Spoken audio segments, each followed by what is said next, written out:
Welcome to my Swarna kitchen. আজকে আমি বানাবো মজাদার লাবং রেসিপি।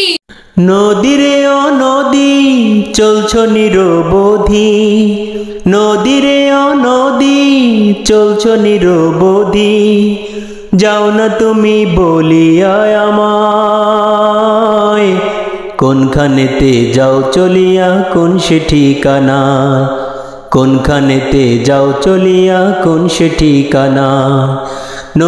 আমরা টক দই নিয়ে নিয়েছি, এটা কিন্তু আমরা বাসায় তৈরি করতেছি।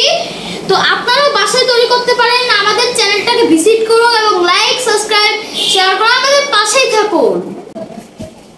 তো আমরা এখানে একটা পাত্র নিয়ে নিয়েছি, দইগুলো এখন আমরা এই পাত্রে নিয়ে নেব।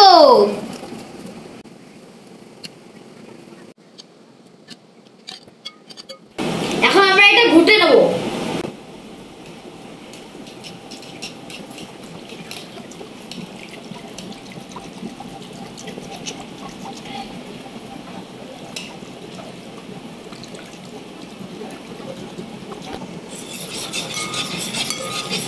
আপনাদের জন্য আমি একটা ছোট্ট মানুষ, আপনাদের জন্য এত কষ্ট করি।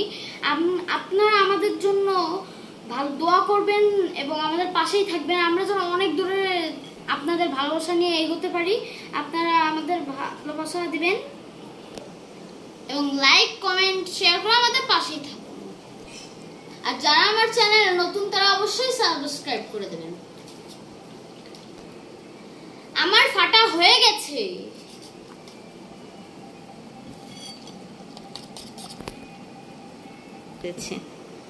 এবার এর ভিতরে 1 গ্লাস পানি দিয়ে দেব। এবার এটা আমরা ভালো করে নেড়ে নেব।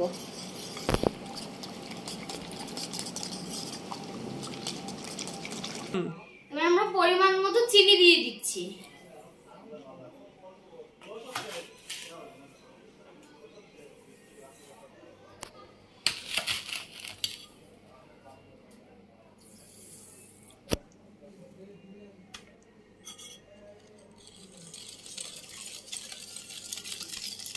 চিনিটাকে গলিয়ে নিতে হবে।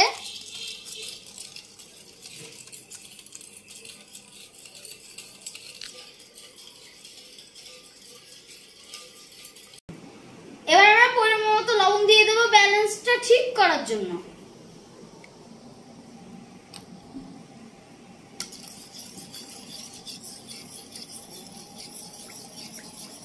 লবণটা কিন্তু এরকম ঘন হবে। আমরা 1 কেজি দইয়ের 1 গ্লাস পানি দিয়েছি, দেখেন এরকম ঘন হবে। তাহলে আপনাদের লবণটা অনেক মজা লাগবে। আপনারা বাসায় তৈরি করবেন এবং আমাদের চ্যানেলটিকে ভিজিট করুন এবং লাইক সাবস্ক্রাইব করে আমাদের পাশেই থাকুন। তো আমরা এটাকে টেস্ট করব। আমি পরিমাণটা বলে দিচ্ছি। 3 আঙ্গুলের যেটুকু লবণ হয় সেইটুকু লবণ এই দইটার মধ্যে দিতে হবে। আমি পরিমাণটা বলে দিলাম। আর চিনিটা আপনারা যেরকম পছন্দ করেন ওইভাবেই দিবেন।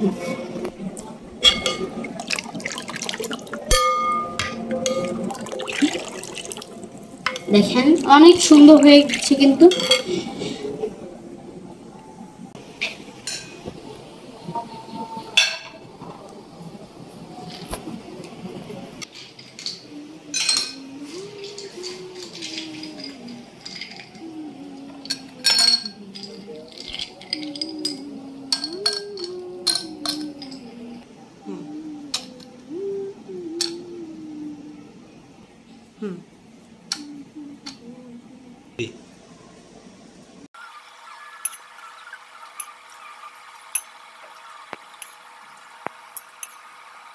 আমি একটু খেয়ে দেখি।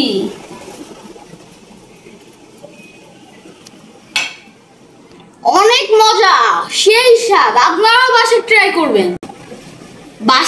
করবেন এবং ট্রাই করে কমেন্টে জানাবেন।